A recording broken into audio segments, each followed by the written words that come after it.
अब देखिए नेक्स्ट मतलब अगला हम लोग देखते हैं कि अलग अलग तरह का इमेज कैसे बनता है, कैसे कैसे अलग अलग प्रतिबिंब बनता है। सबसे पहला, प्रति वस्तु अनंत पर, वस्तु अनंत पर है, तो अनंत पर है तो जितनी भी प्रकाश की किरणें आएंगी सब के सब जो है वो मुख्य अक्ष के समान अंतर होगी। जितने भी लाइट रेज आएंगे सारे के सारे that all will be parallel to principal axis. तो जो भी प्रिंसिपल एक्सिस के पैरेलल होता है, जो भी मुख्य अक्ष के समान अंतर होता है, वह सारी की सारी प्रकाश की किरणें परावर्तन के बाद कहां पर आती है, वह परावर्तन के बाद फोकस में आती है। ठीक है, तो हर जगह में आई लिख रहा हूं और आर लिख रहा हूं। आई किसको बताता है, आई बताता है हमारा आपतित किरण या इंसिडेंस रे को, और आर किसको बताता है, आर जो होता है रिफ्लेक्टेड रे या परावर्तित किरण को। तो पहला है तो यह फोकस पर बनेगा। तो अगर मैं बोलूंगा कि प्रतिबिंब कहां बना, प्रतिबिंब या इमेज कहां बना, फोकस पर बना, है ना। और क्या लिखते हैं हम लोग, इसमें लिखते हैं कि प्रतिबिंब छोटा है कि बड़ा है, तो प्रतिबिंब छोटा है। और क्या लिखते हैं, प्रतिबिंब वास्तविक है कि आभासी है, या रियल या इन्वर्टेड। तो छोटा मतलब हो गया ये डिमिनिश्ड, है ना, डिमिनिश्ड इमेज, है ना। उसके बाद रियल इमेज, रियल को हम लोग बोलते हैं वास्तविक, है ना, वास्तविक। रियल क्यों कहते हैं, क्योंकि इसको हम लोग स्क्रीन में ले सकते हैं। क्यों ले सकते हैं, क्योंकि यह इस साइड बना है, पॉलिश सरफेस की तरफ बनता है, तो उसको हम लोग आभासी प्रतिबिंब कहते हैं। उसके बाद और क्या लिखते हैं इसमें, इसमें हम लोग लिखते हैं इन्वर्टेड। इन्वर्टेड मतलब हो गया उल्टा, प्रतिबिंब उल्टा बनता है। ठीक है, उसके बाद नेक्स्ट इंपॉर्टेंट, नेक्स्ट इंपॉर्टेंट क्या है, फिर से अवतल दर्पण, कॉनकेव मिरर, एक हमारा फोकस होगा, एक होगा हमारा सी। चित्र बनाने का तरीका क्या है, जितना फोकस दूरी है उतना ही सी बनाना है। हमेशा याद रखना कि जो भी आर होता है, फोकस बराबर क्या होता है, आर डिवाइडेड बाई 2, आर बटे 2। आर क्या बताया था, आर बताया था रेडियस ऑफ कर्वेचर या वक्रता त्रिज्या। अब एक जो है अगला जो हमको देखना है, जिसमें कि जो वस्तु है सी के परे रखा हुआ है, बियॉन्ड सी। तो वस्तु सी के परे है ना, वस्तु सी के परे है मतलब बियॉन्ड सी है। बियॉन्ड सी में क्या बनाना है, एक रेखा को सीधा बना दीजिए, टकराने के बाद फोकस की तरफ जाएगा। एक रेखा को सी से होते हुए गुजार दीजिए, यहाँ पर दोनों दोनों जहां पर आकर मिलेगा उसको मुख्य अक्ष से एक रेखा बना दीजिए, यह हमको बन जाएगा प्रतिबिंब। प्रतिबिंब कैसा है, प्रतिबिंब हमको सी और एफ के बीच में मिला, प्रतिबिंब हमको सी और एफ के बीच में मिला। और प्रतिबिंब कैसा मिला, उल्टा मिला, उल्टा मतलब हो गया इन्वर्टेड, प्रतिबिंब इमेज हमको इन्वर्टेड मिला। और क्या मिला, इससे जानकारी इस तरफ बन रहा है तो रियल इमेज बना है, रियल मतलब वास्तविक प्रतिबिंब मिला हमको, है ना। और क्या जानकारी इससे मिल सकता है, छोटा है कि बड़ा है, तो हमको प्रतिबिंब छोटा मिला है। छोटा को हम लोग बोलते हैं इंग्लिश में डिमिनिश्ड, है ना। हमको इमेज जो मिला वो डिमिनिश्ड इमेज मिला। अगला केस, अगला केस में क्या लेना है, फिर से दर्पण लिए, अवतल दर्पण लिए, कॉनकेव मिरर लिए। एक हम बना लिए एफ, दूसरा बना लिए सी। याद रखना एफ और सी की दूरी को बराबर रखना है। अब सी पर ही हम लोग वस्तु रखे, एक सीधा जाएगा, एक सीधा जाएगा एफ की तरफ मुड़ेगा, और एक एफ से होते हुए गुजरेगा, वो आकर के इधर ऐसा आ जाएगा, है ना। तो ये देखो सी के ऊपर ही हमको मिल गया। ठीक है, सी के ऊपर ही हमको मिल गया। तो हमको हम क्या लिखेंगे इसमें, प्रतिबिंब हमको, प्रतिबिंब या इमेज सी पर मिला, है ना, सी पर हमको मिला। और कैसा मिला, प्रतिबिंब हमको उल्टा मिला, उल्टा मतलब हो गया इनवर्टेड। और कैसा मिला, प्रतिबिंब हमको वास्तविक मिला।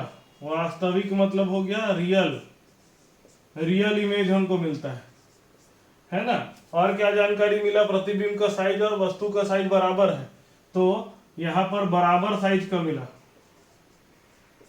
बराबर साइज का प्रतिबिंब हमको मिला, इसको कहेंगे सेम साइज।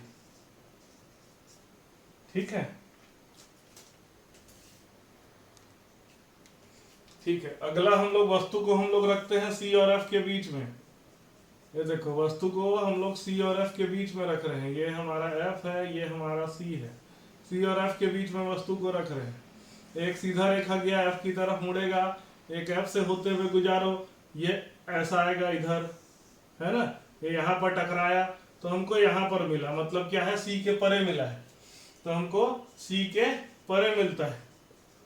जो इमेज है या जो प्रतिबिंब है हमको सी के परे मिला है। सी के परे मतलब क्या हो गया कि बियॉन्ड सी, हमको इमेज कहाँ मिला, बियॉन्ड सी मिला। दूसरा चीज क्या है कि बड़ा प्रतिबिंब हमको मिला है, बड़ा हो गया है, तो इसलिए बड़े को हम लोग लिखते हैं इंग्लिश में मैग्नीफाइड, है ना। और कैसा मिला है, उल्टा इमेज मिला है, उल्टा, तो इसको हम लोग लिखते हैं इंग्लिश में इनवर्टेड। और क्या मिला, और हम लोग इसमें लिख सकते हैं वास्तविक।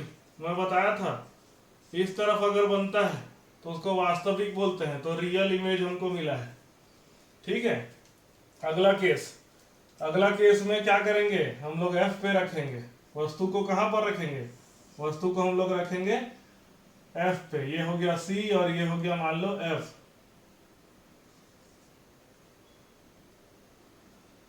ये एफ और ये सी। अब वस्तु को हम लोग एफ पे रखेंगे, तो एफ पे रखेंगे तो एक रेखा जो समानांतर है वो कहां से गुजरेगा, वो सब एफ से गुजरेगा। ठीक है, और दूसरा जो है आप एफ से तो गुजार नहीं सकते क्योंकि एफ पर ही है, तो आप क्या करो, सी से गुजार दो, है ना, ये सी से गुजार दो ऐसा। तो देखो ये रेखा और ये रेखा है ना, सी से गुजारने से क्या होता है, जो आपतित किरण है, इंसिडेंट रे है, सेम डायरेक्शन में रिफ्लेक्टेड रे हो जाता है।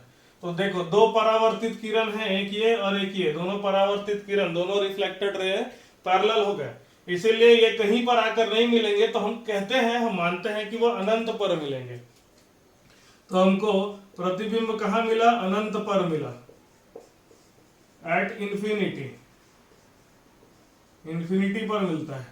दूसरा चीज क्या है, हमको प्रतिबिंब बहुत बड़ा मिलेगा। अगर अनंत पर मिल रहा है तो बहुत बड़ा होकर के मिलेगा, क्योंकि इतना पर ही वो बड़ा हो गया था, अनंत पर और ज्यादा बड़ा हो जाएगा, तो बहुत बड़ा। तो इसको हम लोग लिखते हैं इंग्लिश में highly magnified, highly magnified image मिलता है। ठीक है, उसके बाद उल्टा इमेज मिलेगा, क्यों, क्योंकि यह जा करके नीचे साइड टकरा रहा है, तो उल्टा हमको मिलेगा, तो इसको हम लोग बोलते हैं इनवर्टेड। और क्या हुआ, और हमको वास्तविक मिला, क्योंकि इसी तरफ मिल रहा है तो वास्तविक हमको मिल रहा है, तो हम लोग कहेंगे रियल इमेज हमको मिल रहा है। अगला केस, अगला केस हम लोग देखते हैं जो एफ और पी के बीच में रखते हैं। ये हमारा मुख्य अक्ष है, ये एफ है और ये पी है, सॉरी एफ और सी है और ये पी है ना। तो हम लोग क्या करते हैं, अब हम लोग एफ और पी के बीच में वस्तु को रखते हैं। छोटा वस्तु लेता हूं मैं एफ और पी के बीच में, ठीक है। एफ और पी के बीच में हम लोग ऑब्जेक्ट को रखते हैं, एक सीधा सीधा जाएगा, सीधा सीधा जाएगा तो किधर से गुजरेगा, वो एफ की तरफ गुजरेगा, तो ऐसा जाएगा, ऐसा। ठीक है, ये जो इस तरफ का जो एरो बना रहा हूं वो समझ लो आपतित किरण है, जो इस वापिस आने वाला एरो बना रहा हूं वो परावर्तित किरण है। एक जो है सी से होते हुए जाएगा, एक सी से गुजारते हुए इसके ऊपर जाते हुए ऐसा बनाता हूं। ये इधर तो कहीं नहीं मिल पाएगा, जितना भी तुम आगे बढ़ा लो इधर कहीं नहीं मिल सकता हो, क्योंकि धीरे धीरे इनका गैपिंग बढ़ते जा रहा था। इसको आगे बढ़ाएंगे, आगे बढ़ाएंगे, आगे बढ़ाएंगे, आगे बढ़ाएंगे, तो यहां पर कहीं पर आकर के हमको मिल जाएगा। अब देखो हमारा प्रतिबिंब पहली बार सीधा बना, पहली बार उस तरफ बना, है ना। तो हमारा प्रतिबिंब कहाँ बनता है, आगे अगर देखोगे तो यहाँ पर एफ और आगे हमको सी मिलता है, मतलब जितना ये दूरी है उतना ही दूरी में एफ लेते हैं। तो प्रतिबिंब हमको कहाँ मिलता है, पी और एफ के बीच मिलता है, पर दाएं तरफ मिलता है, दाएं तरफ मिलता है। ठीक है, दूसरा चीज हमको ये देखना है कि बड़ा प्रतिबिंब मिला, बड़ा इमेज मिला, है ना, बड़ा मतलब मैग्नीफाइड इमेज मिलता है। इसको एकदम कंठस्थ रखोगे तो बहुत नंबर पाओगे इसमें, है ना, ये बहुत ज्यादा बार पूछा जाता है। और क्या है, उल्टा इमेज बनता है, उल्टा, सॉरी उल्टा नहीं, पहली बार हमको सीधा प्रतिबिंब मिला है, तो सीधा प्रतिबिंब हमको मिलता है तो इसको हम लोग बोलते हैं इंग्लिश में इरेक्ट, है ना। इमेज कैसा मिला हमको, इरेक्ट मिला, सीधा इमेज मिला है। फिर उसके बाद हम लोग इसको लिखते हैं आभासी प्रतिबिंब मिला। आभासी प्रतिबिंब क्यों, क्योंकि उस तरफ बना है जहां पर पॉलिश किया गया है, उस तरफ बना हुआ है, तो इसको हम लोग बोलते हैं आभासी प्रतिबिंब, मतलब इसको वर्चुअल इमेज बोलते हैं, है ना, ये याद रखना। तो ये सब चीजें हम लोग को बहुत इंपॉर्टेंट है, इसलिए इसको दोबारा रिपीट कर रहा हूं, क्योंकि आप लोग बार बार इस वीडियो को देख करके उसको अच्छे से बनाना सीख सको।